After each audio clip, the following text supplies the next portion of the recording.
Science study centre के YouTube channel में आप सभी छात्रों, मित्रों और साथियों का स्वागत है।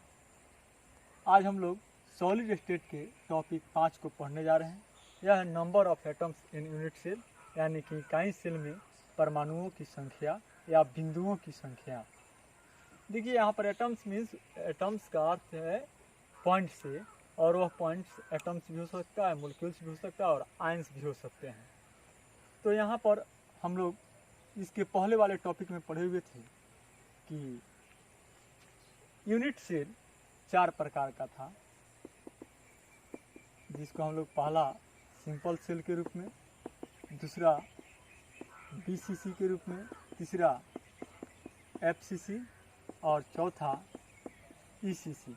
देखिए ईसीसी 2 प्रकार का हो जाता है, एगो इंड सेंटर्ड सेल और एक को बोलते हैं एज सेंटर्ड सेल। हालांकि 12th क्लास के सॉलिड केमिस्ट्री में जो एनसीईआरटी बुक है वह इंड सेंटर्ड सेल ही पढ़ाया है, चाहे इंड क्यूबिक सेंटर्ड सेल के बारे में पढ़ना है।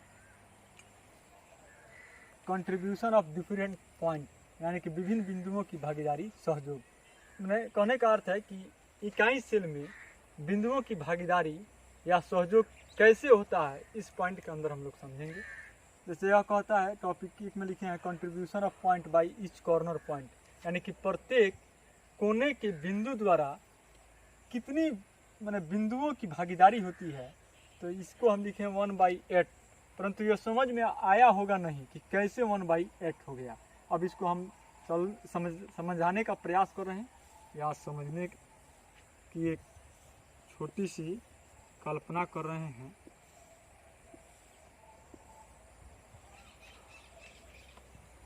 जैसे कि एक घन में कुल किनारों की संख्या 8 है। 1 2 3 4 5 6 7 और 8। अब इस घन को एक क्रिस्टल लैटिस बनाना होगा, तो इस किनारे पर 8 घन को लाना होगा, तब जाकर यह एक कंप्लीट गोला बनेगा या स्फीयर बनेगा। इसका अर्थ है कि 8 इस प्रकार के यूनिट सेल मिलाएंगे तब जाकर यह कंप्लीट गोला बना। तो एक गोला बनने के लिए 8 हिस्सा मिला एक गोला का, 8 हिस्सा मिला एक गोला का। यानी कहने का अर्थ है कि जैसे यह कोई गोला है, इसको एक बार काटते हैं, दूसरा काटते हैं, तो यह 1/4 हिस्सा हुआ यहाँ से लेकर यहाँ तक, और फिर इसको 8वां हिस्सा करना है तो एक बार और काटेंगे, फिर इसको एक बार और काटेंगे। अब जाकर यह जो हिस्सा प्राप्त होगा यह 1/8 होगा, यानी कि एक गोला का 8वां हिस्सा। ठीक उसी प्रकार यहाँ पर जो यह गोला दिखाई दे रहा है, इसमें इतना ही पार्ट जो दिख रहा है, इस गोला का 8वां हिस्सा यानी कि यहाँ पर रहेगा।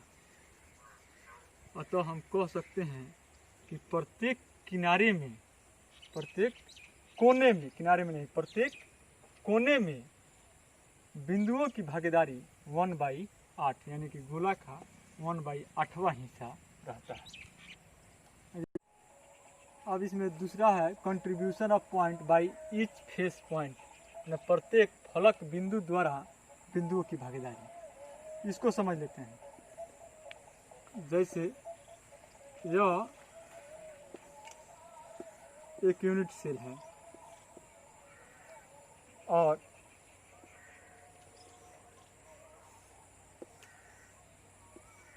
यह भी एक यूनिट सेल है। यह एक गोला है और इसको काट देते हैं बीचों बीच, आधे आधे। इस गोला का आधा भाग यहाँ पर और आधा भाग यहाँ पर लाते हैं। फिर इन दोनों यूनिट सेल को मिलाएंगे तो एक कंप्लीट क्रिस्टल का निर्माण हो जाएगा। यानी कि एक कंप्लीट क्रिस्टल बनाने के लिए फेस की भागीदारी, जो फेस पर गोला का हिस्सा है वह आधा है, इसलिए contribution of point by each face point बराबर 1/2।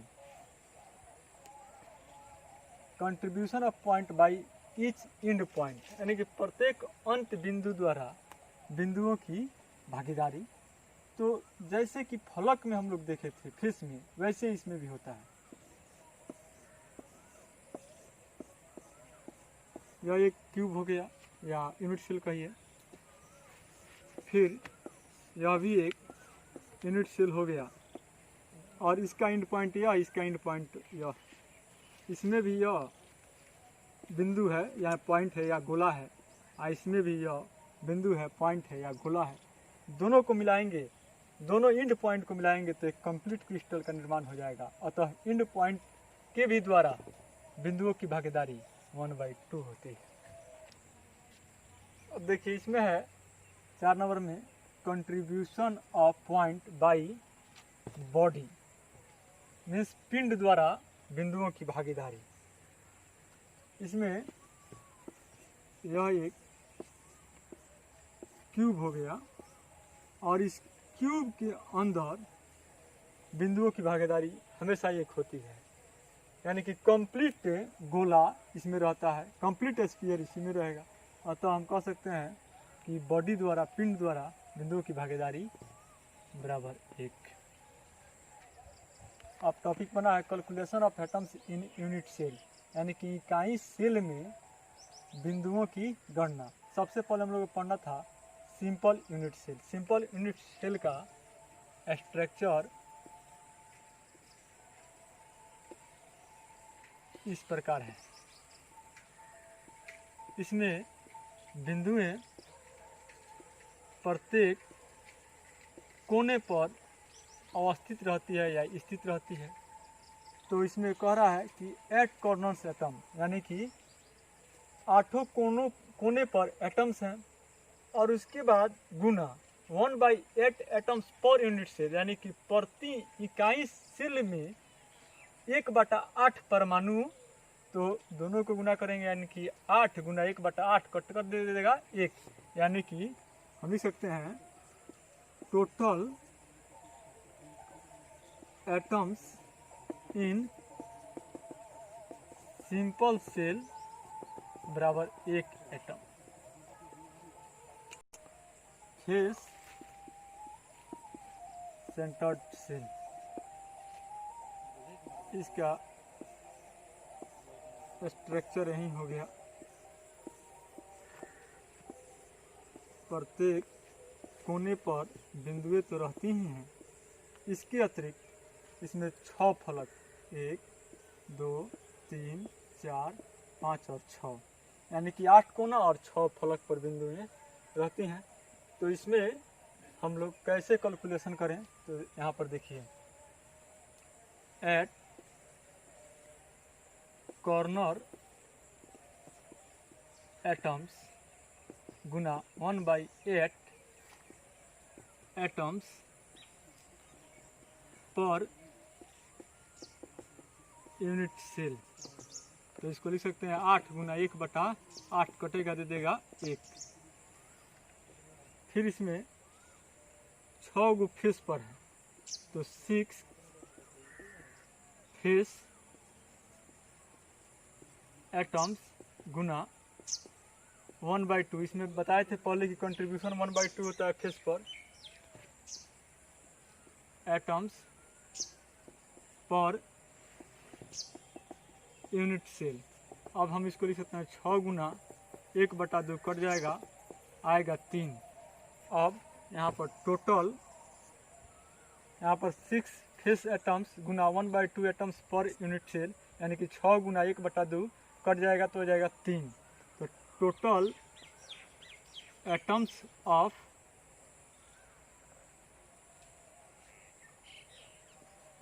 यूनिट सेल बराबर 4 एटम्स, बराबर 4 एटम्स। अब आ जाते हैं, देखते हैं बीसीसी में। बीसीसी का यानी कि बॉडी सेंटर्ड सेल यही इसका स्ट्रक्चर हो गया। इसमें बिंदुएं प्रत्येक कोने पर तो रहती ही हैं, साथ ही एक बिंदु बॉडी में रहता है। तो यहाँ पर लिख सकते हैं हम कि एट कॉर्नर्स एटम्स गुना 1/8 एटम्स पर यूनिट सेल बराबर 8 गुना 1/8 कट जाएगा, दे देगा 1, यानी कि 1 एटम हो गया प्रत्येक कोने पर मिलकर, और दूसरा इसमें बॉडी द्वारा। तो इसमें लिख सकते हैं contribution of atom by body. और आप लोग पहले ही देखे हैं कि बॉडी द्वारा बिंदु की संख्या या एटम्स की संख्या 1। अब टोटल एटम्स हो जाएगा 1 + 1 बराबर 2 एटम्स। अब इसका डी है ECC, यानी कि इंड सेंटर्ड सेल। इसमें बिंदु में प्रत्येक कोना पर तो अवस्थित रहती ही हैं, परंतु दो बिंदु में विपरीत फलक पर, एक इस फलक पर और एक इस फलक पर। अब इसमें हो जाएगा 8 कॉर्नर, तो 8 कॉर्नर्स एटम्स गुना 1/8 एटम्स पर यूनिट सेल बराबर 8 गुना 1/8 कटेगा, दे देगा 1 एटम। और प्रत्येक विपरीत फलक पर है तो दो बिंदुओं की, दो फलक की भागीदारी, यानी कि 2 अपोजिट फेस या फेस एटम्स गुना 1/2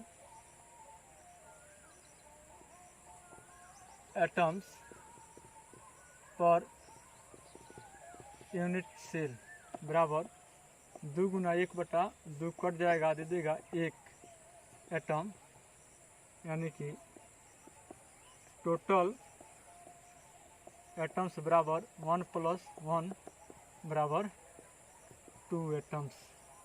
अगर एक और ECC होता है जिसका मीनिंग हो जाता है एज सेंटर्ड सेल। और एज सेंटर्ड सेल में आप जानते हैं कि 8 कॉर्नर रहता है, तो 8 गुना 1/8 बराबर 1 पॉइंट या 1 एटम प्राप्त हो जाता है। और किनारे द्वारा भागीदारी 1/4 होती है, और आप जानते हैं कि एक यूनिट सेल में 12 किनारे होते हैं, तो 1/4 गुना 12 यानी कि 3। और तो इस ECC का मतलब एज सेंटर्ड सेल हो जाए तो इसमें कुल बिंदुओं की संख्या 4 हो जाती है। इस प्रकार आप लोगों के पास कुल यूनिट सेल 5 हो जाते हैं, 5 प्रकार के हो जाते हैं। जैसे फर्स्ट सिंपल सेल, और सिंपल सेल में एक पॉइंट होता है, या कुल बिंदुओं की संख्या, कुल परमाणुओं की संख्या सिंपल सेल में 1 होता है। BCC में 2 होता है, BCC का बॉडी सेंटर्ड सेल। एक होता है FCC में हो जाता है 4, और एक हो जाता है end centred cell. End centred cell में कुल एटम्स की संख्या हो जाता है 2, और एक होता है ECC means end centred cell, और इंड सेंटर्ड सेल में कुल परमाणुओं की संख्या या एटम्स की संख्या हो जाता है 4। अतः यह टॉपिक समाप्त हुआ। अगले टॉपिक के लिए अगले एपिसोड का इंतजार करें।